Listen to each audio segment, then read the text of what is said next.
إما ميكائيليان بالمجلس الاجتماعي الأرمني بلجنة الثقافة كممثلة مسرحية. ثلاثة منهم كانوا محظوظين بنجاتهم من تلك المجزرة. ماذا يمكن أن تحدثينا عن هذه المجزرة؟ عندما وصلنا إلى مالاطيا أخذونا إلى جبل وقاموا بفصل النساء عن الرجال، ولكن كل مجموعة كانت ترى ما يحدث للآخرين. لقد قاموا بقتل الرجال على رؤوسهم بالفؤوس ومن ثم رميهم في البحر.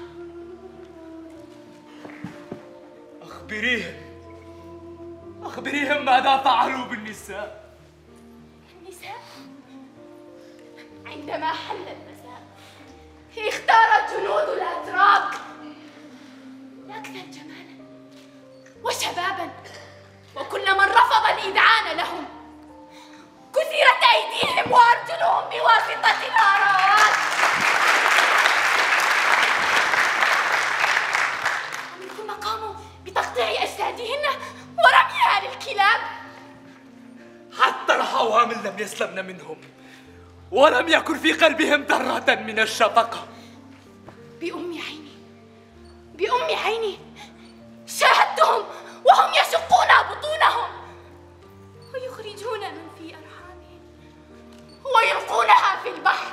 سيدتي، هل تصرين على أنك كنت شاهدة على مشهد مروع كهذا؟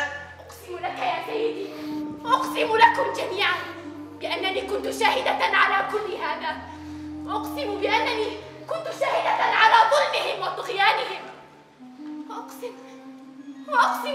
أن أختي كانت واحدة من تلك الحوامل. أقسم لك يا سيدي.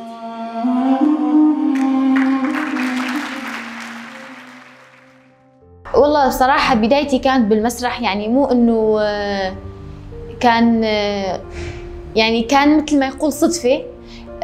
قبل بالمدرسة يعني رفقاتي كانوا يقولوا بس نخلص دراسة وهيك ندخل مسرح، كنت أقول مسرح إيش، واحد يدخل فرع جامعة يكون حلو. بقى مع مرور الأيام جيت على المجلس بعد ما يعني بدايات المجلس، لما تأسس المجلس ولما بلشوا يلموا الشتات جيت أنا هون على المجلس، وكان في جروب مسرح. دخلت بالجروب وصرت أمثل يوم عن يوم، صار يعني هيك صار في حب للمسرح من ناحيتي، فصار المسرح يعني شيء كتير حلو وكتير أحب المسرح. يعني إذا يعدي يومي بلا مسرح أحس إنه يوم يكون فاضي، فهيك حبيت المسرح وحبيت إني أكمل بالمسرح وأوصل لمكانات أعلى فيها. الممثل المسرحي أول شيء لازم تكون صفاته. هلا الممثل المسرحي لما يطلع على الدكة لازم إنه ما يخجل من العالم، يعني مو بمعنى إنه لما يطلع على الدكة ما يخجل من الدور يلي هو طالع يمثله. وثانيا لما يطلع على الدكة لازم ينسى حاله. يعني هلا أنا لما أطلع على الدكة أنا مو إيما، أنا الشخصية يلي عم أشتغلها، يعني لازم أنسى أنا إيش على الدكة.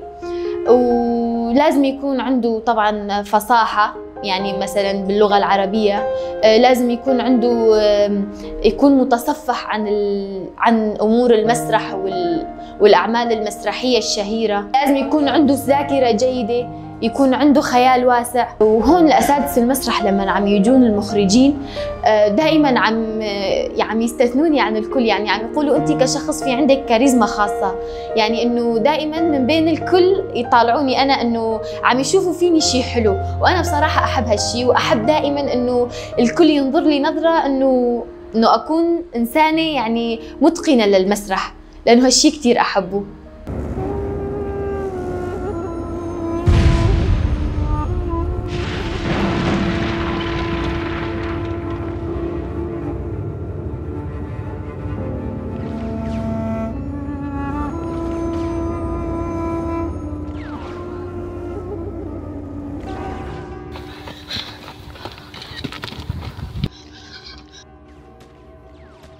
أنا تعبت.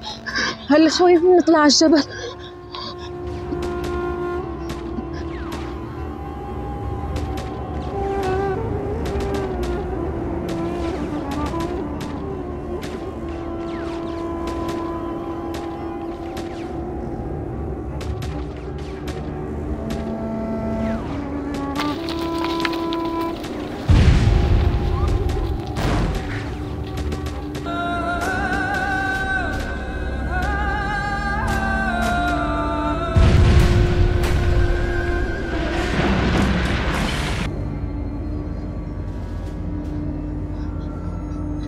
جوعانة، معي شوي خبز.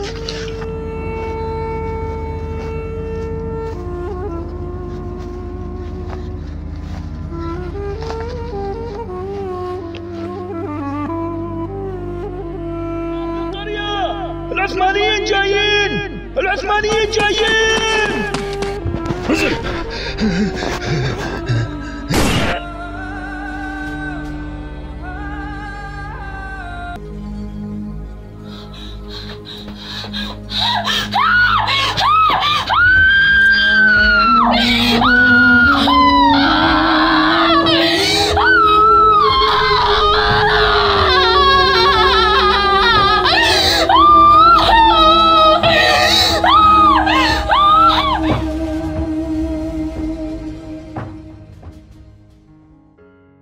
كمان ذكرت قبل انه لازم تنسى حالك انه انت الشخص، يعني شخصيتك انت على المسرح، يعني لازم تحس حالك انه انت الشخصيه الدور يلي انت عم تأديه. هاي بالنهايه تعود لخيال الممثل.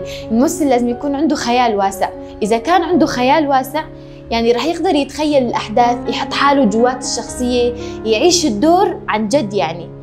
ايه، ولازم يكون يعني ما في عنده لثغ بالكلام، لازم يكون كلامه واضح ومفهوم مشان الجمهور، مشان يوصل كمان الفكرة والدور يلي هو عم يمثله والإحساس الكامل يلي هو عم يحس فيه للمشاهد. يعني الخجل رح يأثر على الشخصية كتير. إذا تكوني عم تخجلي وما عم تأدي الدور وهيك رح يكون في خلل بالشخصية، يعني رح يكون مبين إنه أنت عم تمثل.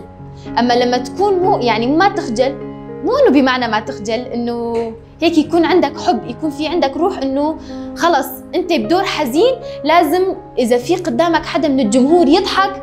يعني هلا انا بالنسبه لي اذا امثل دور دراما حزين، اذا يكون في حدا من الجمهور قدامي حزين احط عيني بعينه حتى يبكي، يعني ما اكسر عيني الا ابكيه، قد ما يكون يضحك. لازم اتمالك اعصابي وخلص. يعني انا اوريدي من قولات فايته بالشخصيه نظامي، يعني لو مين ما يجي يضحك قدامي انا خلص الشخصيه انا فايته فيها وعايشه الدور على اخره. يعني لازم ادي الدور بكل احترافيه.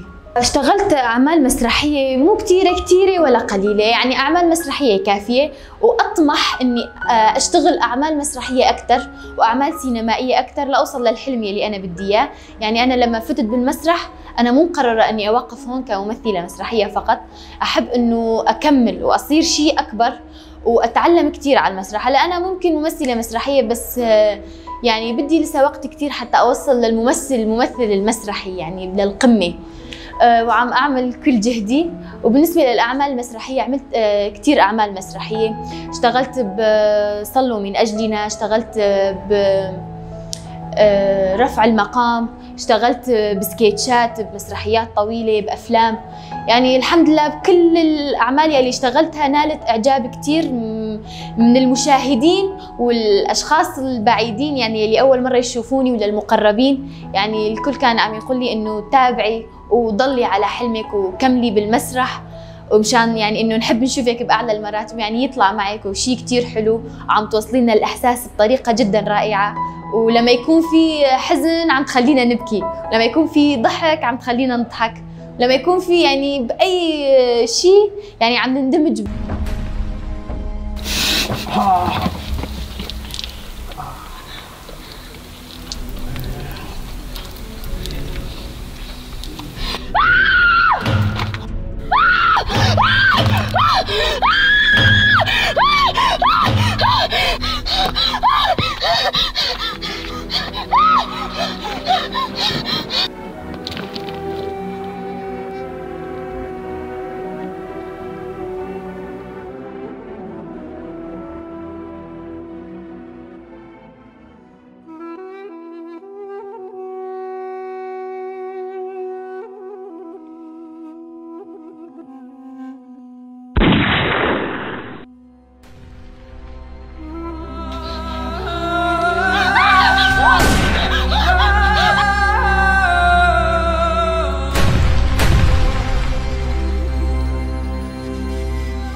فيصل يا عرب حقوني. بالنسبة للفرق بين الأعمال السينمائية والعمل المسرحي، هلا بالبداية ما راح أحكي بالنسبة لي أنا كشخص، راح أحكي بالنسبة لعمل مقابل عمل. هلا اثنيناتهم بدهم عمل واثنيناتهم فيهم صعوبة، بس العمل المسرحي راح يكون أصعب من العمل السينمائي، لأنه العمل المسرحي أنت خلص على الدكة والجمهور قدامك، يعني لازم تكوني منتبهة على كل شيء حواليكي، لازم تكوني منتبهة إنه الجمهور عم مركز معك، لازم الرياكشن ملامح الوجه يعني لازم ما ابدا ما تتغير، لازم ما تطلعي من الحاله.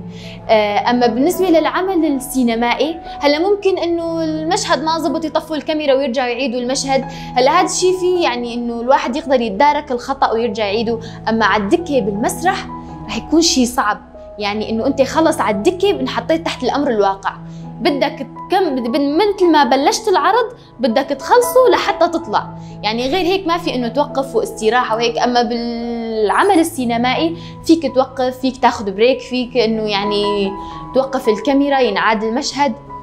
اما بالنسبه لي انا بالنسبه لي بحب السينما وبحب اني اطمح اني اكون سينما واطلع تحت الكاميرا وهيك، بس العمل المسرحي يثبت قوة الممثل أكثر، إنه أنت خلص انحطيت تحت الأمر الواقع، هون بدك تطالع حالك وتطالع جدارتك كأنت ممثل مسرحي، يعني خلص الحالة يلي أنت فيها أنت بدك توصل الإحساس للجمهور، يعني الإحساس يلي أنت حاس فيه لازم توصله للمشاهد وتعطي العمل يلي أنت عم تشتغله حقه.